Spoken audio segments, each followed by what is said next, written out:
back to Class Firearms, guys. Kaya here with Jason. Hey, what's going on, folks? And we've got Don Edwards from Green Line Tactical here. Yeah, man. So, Don, what we're going to talk about is, with Don, night vision stuff. And I'll tell you straight up, I don't know much about night vision. I know Jason does. A little bit. And obviously, Don is an expert. Green Line Tactical does a lot of night vision training. A lot of training. So with that being said, sir, how about you just talk about your background and tell us what we're going to do today? All right. I was a Ranger, retired SF dude. Been running night vision since, the 80s, 90s, and seen a good evolution of, from PBS 7s all the way up to what we have now. Used to be former director of training for a company called TNVC, and now I own Green Line Tactical. Lots of firearms and tactics training, but a big, heavy emphasis on night vision training. So we do a lot of that stuff. And I guess we're going to talk a little bit about a couple of my helmet setups and yours as well. And Jason, what's your experience when it comes to night vision? So, use it a lot for training as well. I mean, been through a lot of stuff in the government sector for using it as such. But you've got some great units here, man. And my thing is this. You can be proficient during the daytime, but you also need to do it at night. So that's just me. Well, we do have a saying that if I put a gun in your hand, your IQ drops by 20 points. If I put night vision on your head, it goes down another 20. So, and I've got people that don't have a lot to play with, so you got to be good during the daytime before you can even put the stuff on. Right. And so that's why I say in training is like, if you aren't a proficient shooter during the daytime, you probably need to get there before you try to play around with it at nighttime. Right. But it is one of the few things, I guess, where your gear really does kind of drive your capability too. Right. A lot of times we say, hey, it's software versus hardware kind of thing, but the hardware drives your mission or your capabilities. Yeah. If you don't have certain things, you can't do certain things. Right. And this is kind of, this is my main helmet that I wear all the time because I'm mostly on the range teaching, so I don't always worry about it. This is my ballistic one. I have both set up almost the same, but this is a OpsCore carbon fiber. It's comfortable. It's kind of lightweight. It's got vent holes in it. Oh yeah. So it's got a lot of crap on it. But it is very light. It's compared to a ballistic helmet. Yeah. But if I need a ballistic helmet, I have that for in a shoot house or whatever I'm doing.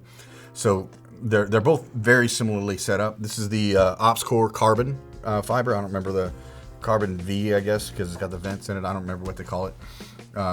Been around for a while, high cut, and I run for Ear Pro. I've got the OpsCore amps, matching gray. Counterweight, we can talk about counterweights later. I don't know why the weights are out of that, but that's probably why my neck hurts.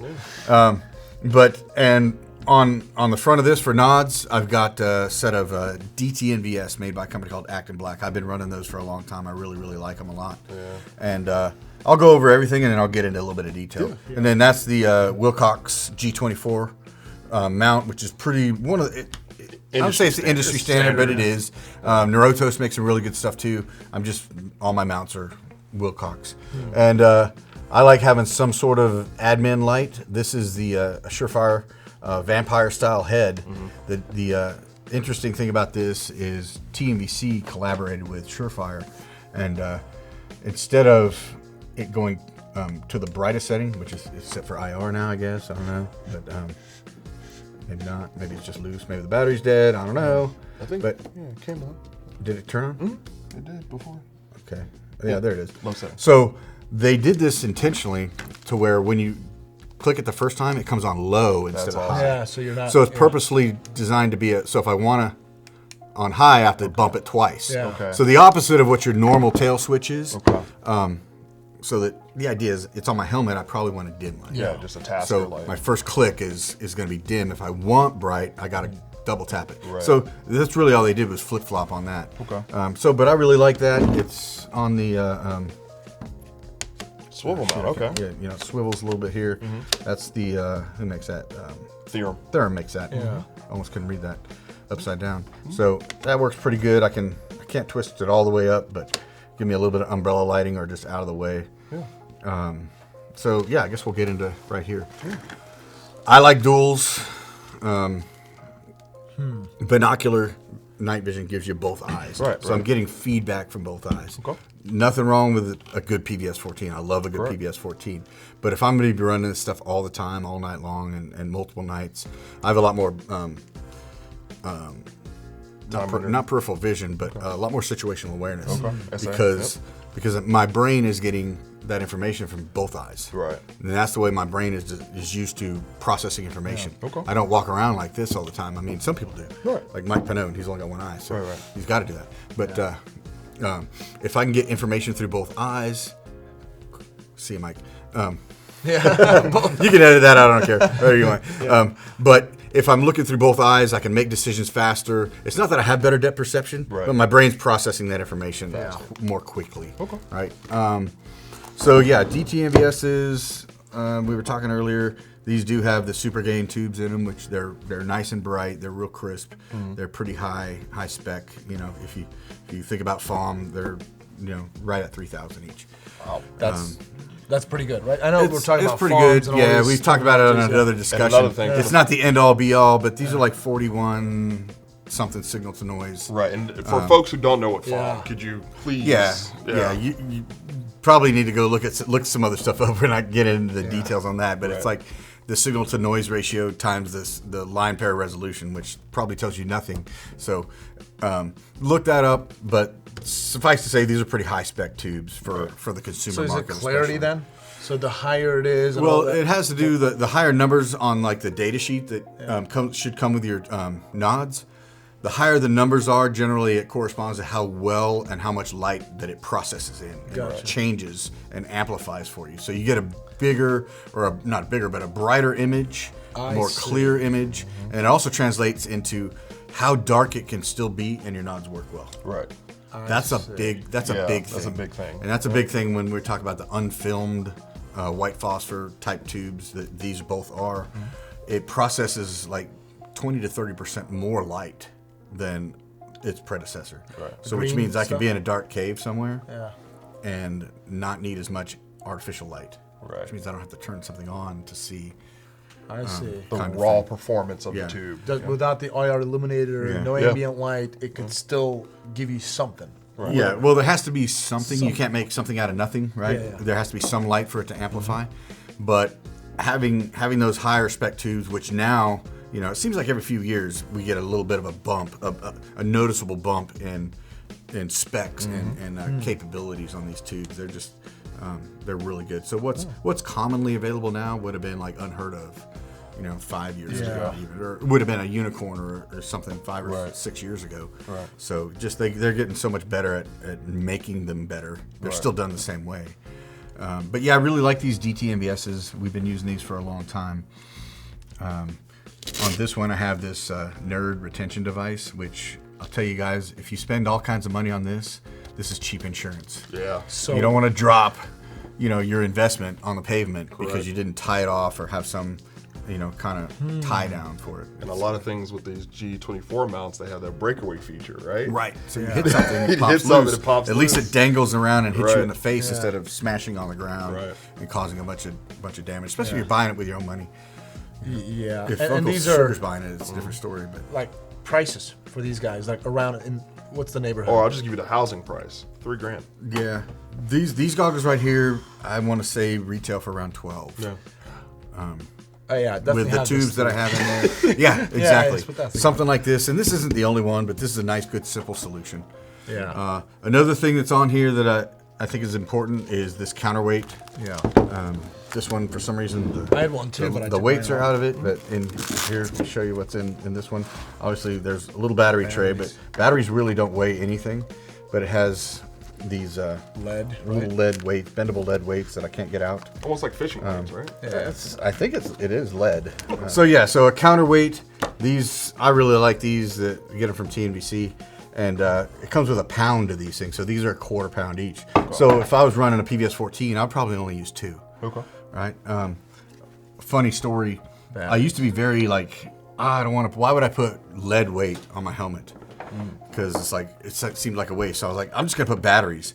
And I Googled how heavy is a AA battery. It's like 0.92 ounces. Yeah. So it's like, you can't carry enough batteries to be a viable counterweight. No. So, but having a little battery storage in here is kind of nice. just extra batteries. So, some of these counterweights can be just a counterweight, or it can be whatever, storage for some extra batteries. Why not? So I definitely recommend that. The cool thing about this is it has a nice Velcro spot, so if you are running some sort of strobe light or even just reflective tape or something like that, you can put on there.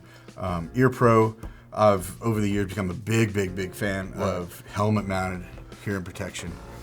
Just running that strap or that headpiece under your helmet gets cumbersome. You get hot spots.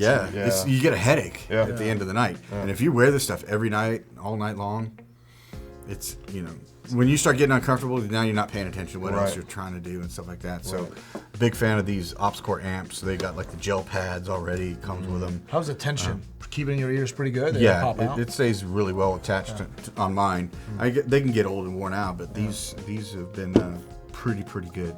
Even in their design, I think they kind of clamp up almost like how you would clamp something down, so it like sandwich onto your ears. So this folds down like that. Yeah. They attach a little differently than some of the other ones. They come from the rear and come around your head instead of straight down. So they're coming from the back side. And you've got the amp arms I've got on yours. And so this is my main helmet that I wear pretty much all the time when I'm teaching. This is the other one. I switch back and forth, but like I said, I'll run this one, and I might put those goggles on this, but this is my extra set, so I keep them, just kind of keep these with that. The main difference here is this is the OpsCore as well, but this is ballistic, so it's the Fast SF. Same kind of amps, same counterweight, just different colored amps. And these goggles here are the 1431s. Those are the ones I have. Yeah, you got the same ones. What's the difference? Well, different manufacturer. They're very similar. These are basically kind of a copy, if you will, of the PVS 31s. Okay. Except 1431s means it takes PVS 14 lenses, which is kind of cool because PVS 31s have proprietary lens assemblies. So the rear diopter lens you can't adjust like you can for your own eye, but on this you can because it has the same lens assembly as yours.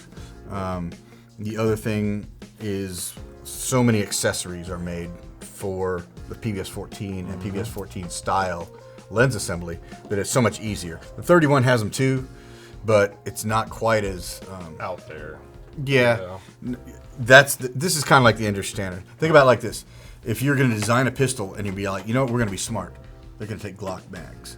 Yeah. Because Glock mags, they're laying around everywhere. True.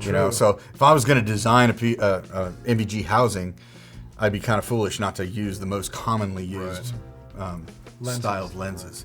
So what are your thoughts on these things kind of like being able to move like that, open it up? Like I'm a big fan. What's the name of that? What's articulation. Right. Okay. So big fan because here's how you'll see me running them. If they're not down in front of my face, they're going to be like this.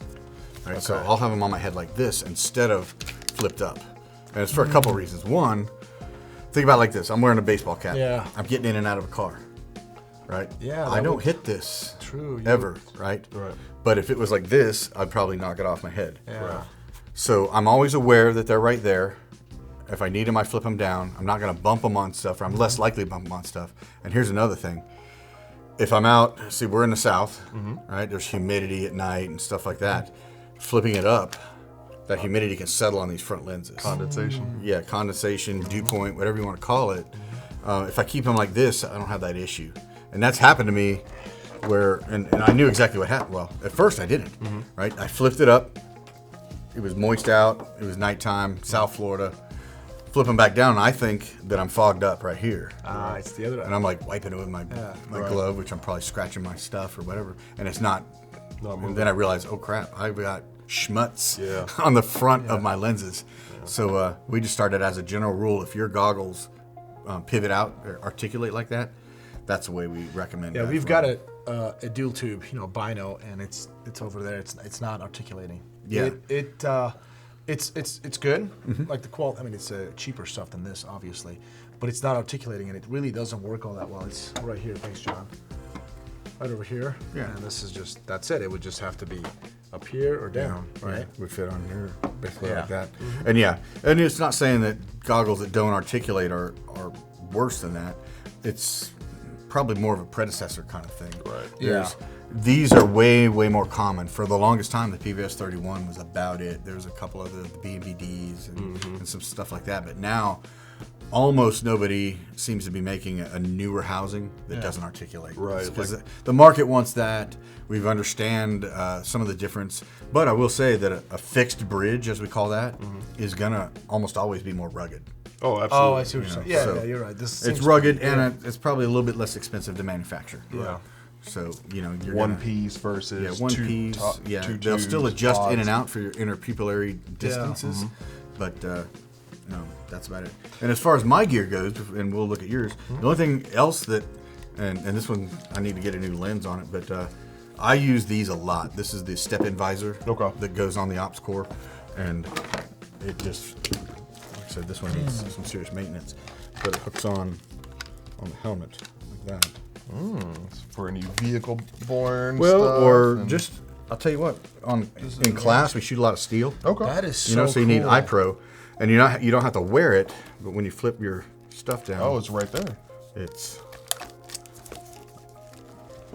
I so freaking I don't have to love worry about it. It's protecting my eyes. Okay. I don't, and here's the other thing. Like here where we live in the south, humidity. that's cool. You're wearing clear iPro at night, and you do any kind of physical activity, you're going to get fogged Up. So right. there's plenty of airflow around those, and they come with a rubber gasket I that gotta goes get around. something like that for mine. Yeah. I'm sure I can. I mean, you just gotta get I'm the not sure. Picatinny. There might be something. This is That's made for, by OpsCore yeah. for the OpsCore helmet. But now these are awesome. As you can see, I've worn these so much that they're all ragged out right now. and Need some maintenance. But yeah, man, shooting steel.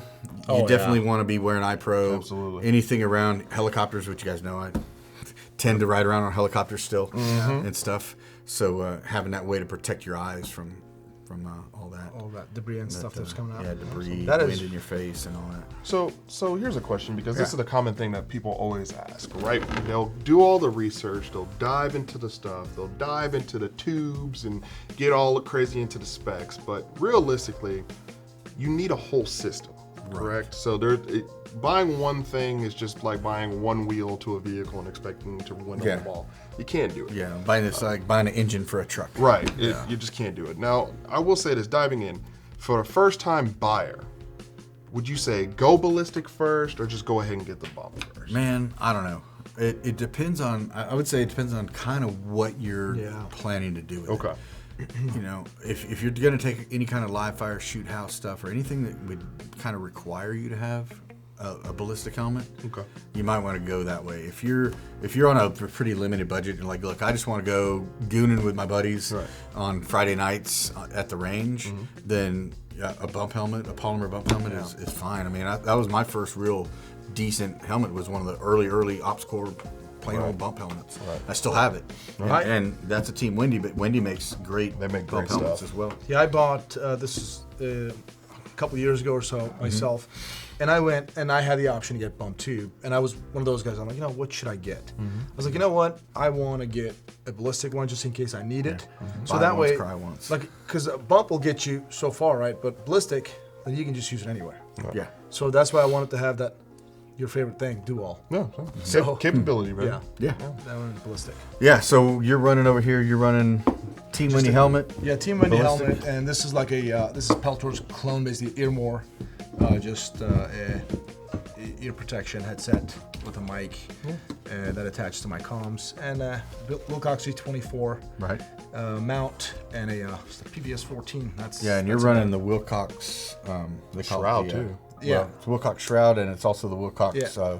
PVS 14 arm, which I like this because you can switch it Eyes eye to left eye with quick. just Yes. pushing the button. That's I have one of those on my PVS 14. That's it. Better It's an than a old Rhino. stuff. Yeah, it's a Oh. green. Way better. Way the better old than a school Rhino. stuff. Yeah, it's old school. It's not white phosphor. Yeah. But it's good. It gives you at least that experience. Yeah. So Don, let's go into that. White phos versus green. Yeah. To me, honestly, provided that they're all Gen 3 units, I don't really find a difference. Right. Well, there's a couple things to think about. Okay. And back in the day when the unfilmed white phosphor was a brand new thing, We didn't, at least I didn't, and a lot of us didn't quite understand why it seemed to be better. Okay. And the answer was mainly because it's unfilmed, or the unfilmed technology that L3 was using at the time gives that better light transfer. So the assumption was, if I'm getting 30 to 35% more light coming in, then that's why my image seems better, right? And then we started talking about this, and we get into the weeds about this in the Night Fighter classes, is if green, you got rods and cones, right? So you got your color receptors. If you're looking through a green phos tube, you're using basically your green color receptors, your cones, right? White is kind of like the sum of all colors. So you're engaging a lot more of your cones in your eye when you're looking at that whiter image. So that you see whitish better? blue. You see more? So that, we believe, and we've talked to some engineers about that, is physiologically why it seems that we can see better, because we're seeing better images. Literally, I know nothing about more. night vision. I gotta say this. So this is white phosphor. This is green. I took these home and I was kind of like messing around at night, just looking around. And I understand gens very obviously. It's older, maybe newer. But dude, white, it was just way more comfortable. It felt more natural than the green for me. Yeah. But see, here's the thing. What I've noticed, and this is just me, and I could be the sample size of one, it depends on also where you are in your environment. Because to me, if I'm ever in a place where there's a lot of sand, a lot of spots like that, green actually picks up terrain features a little bit easier for me on the eye. In urban areas, I'll use white phos all day, because the high and low tones of light, and that's just what it is. I can differentiate the difference between one another. But if what Don is saying physiologically is true, which I will take that as a face value, it is, because of all those engineers, it should technically be better in any environment. Possible. Yeah. But then, guys, there's a lot of personal preference in there too. Yeah. If you're used to green, and here's the thing too, we get into the weeds about specs and all that stuff. But if you're in a highlight environment, like an urban environment, you don't really need the greatest night vision tubes. Correct. It's not super dark. Correct. The high spec tubes, the G-Wiz stuff is when you're in the forest. Right. Pitch black. You got stars and that's it. You don't have street lights down the road or anything like that. That's when, so you think about it. If you go out in the woods, you're getting that scintillation, that snowflake effect. That's the goggle telling you, I don't really have as much light as I need to make this picture the way you need it to be. Right. It's like there's puzzle pieces missing.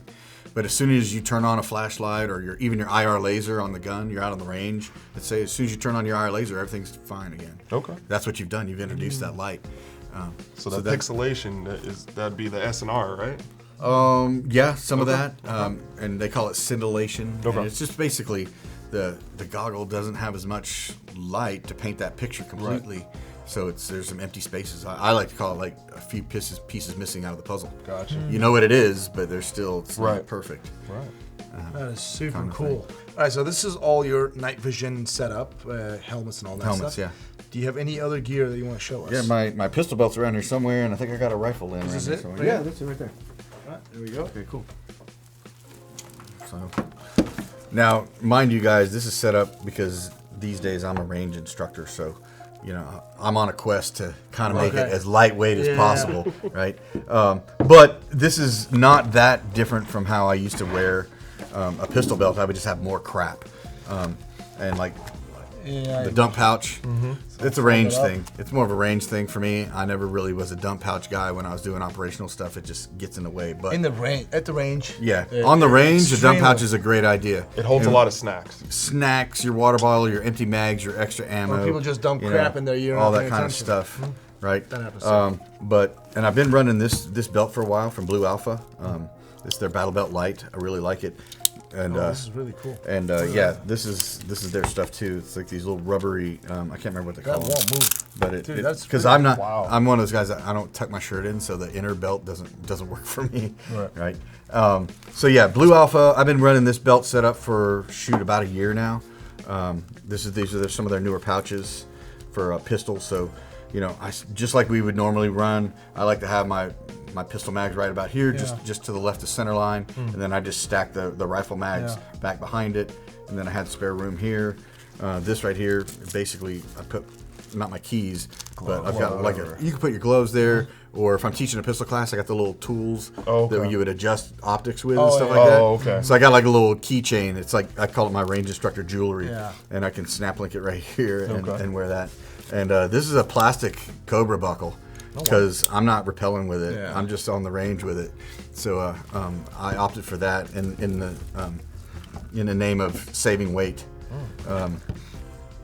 True North drop leg with a standard issue Safariland holster works fine for me. It's not super fancy. Notice an enclosed optic on there. Yep.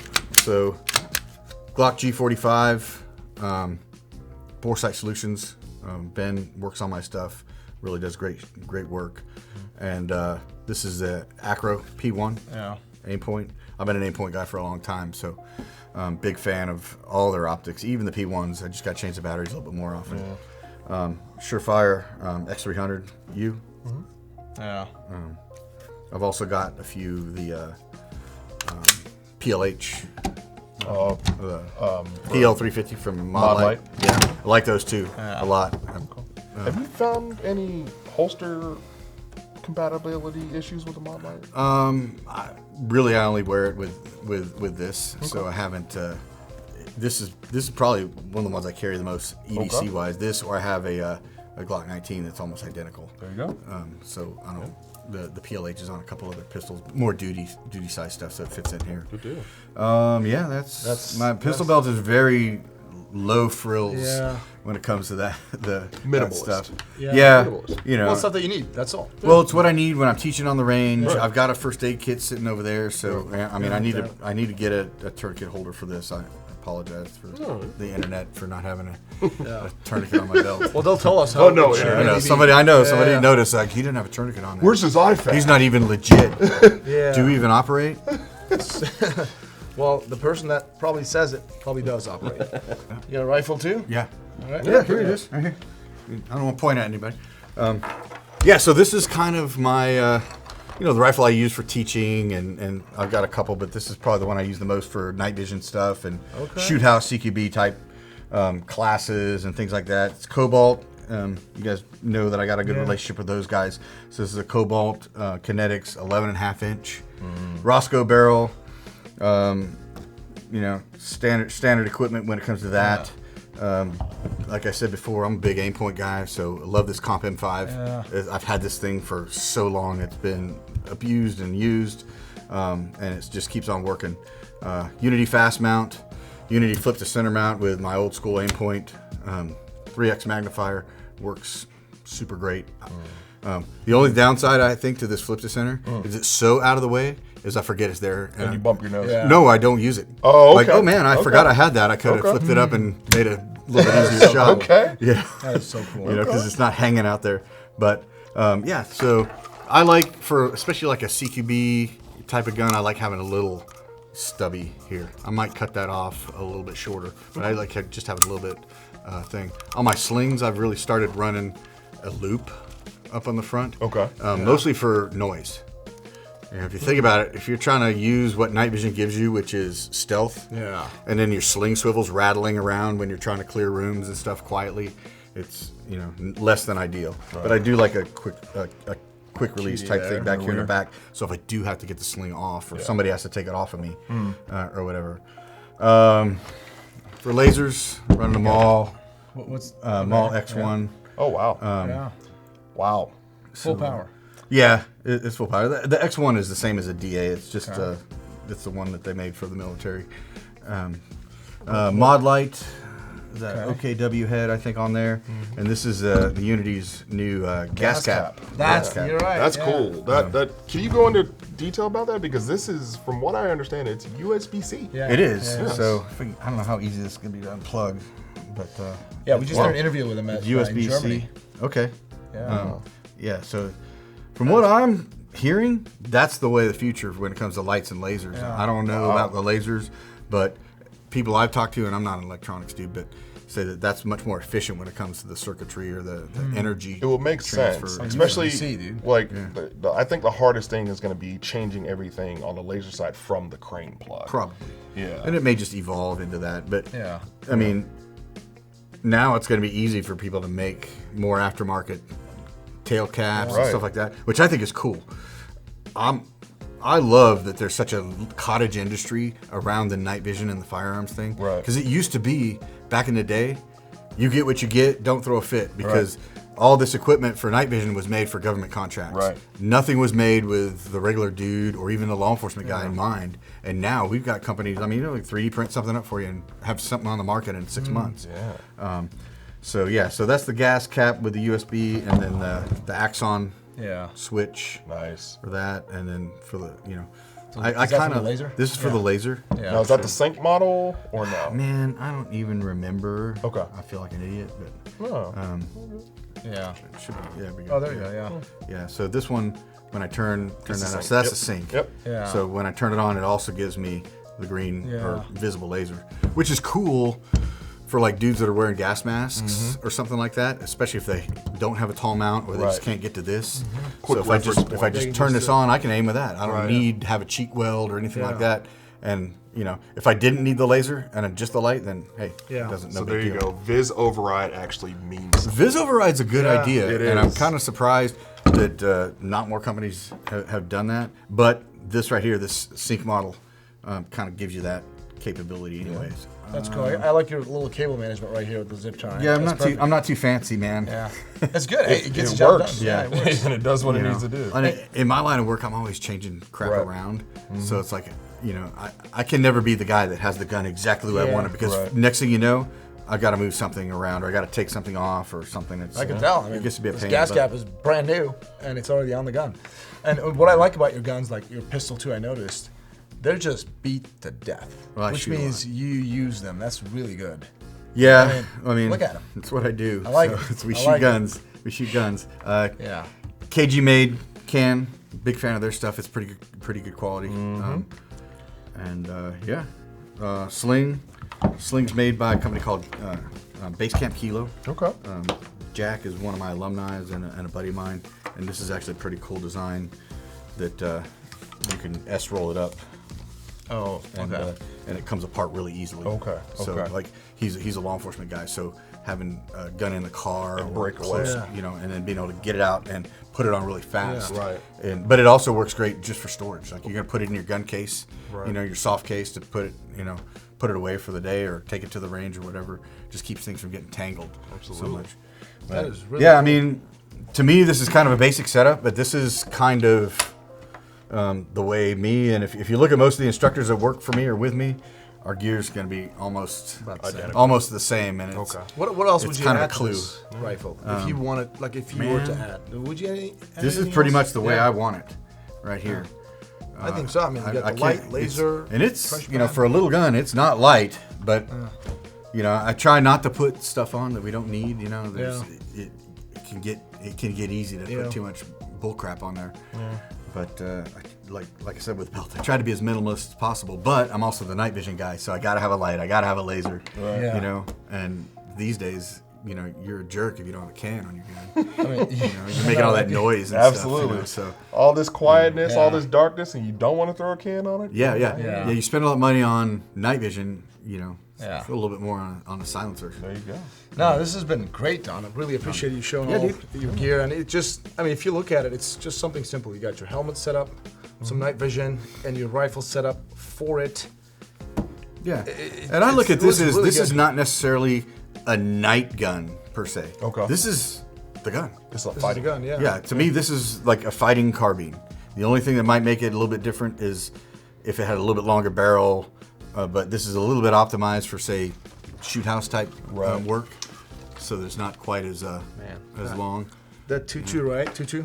Is that what What's it is? What's the height for the? 226 on right? that optic. that does feel pretty good. Yeah. So Yeah, head up, eyes up, bring the gun to your line of sight. yeah, it's right there. Yeah. This is the height. Yeah, Okay. I like that height. It's a Yeah. sweet spot. Really, really good gun.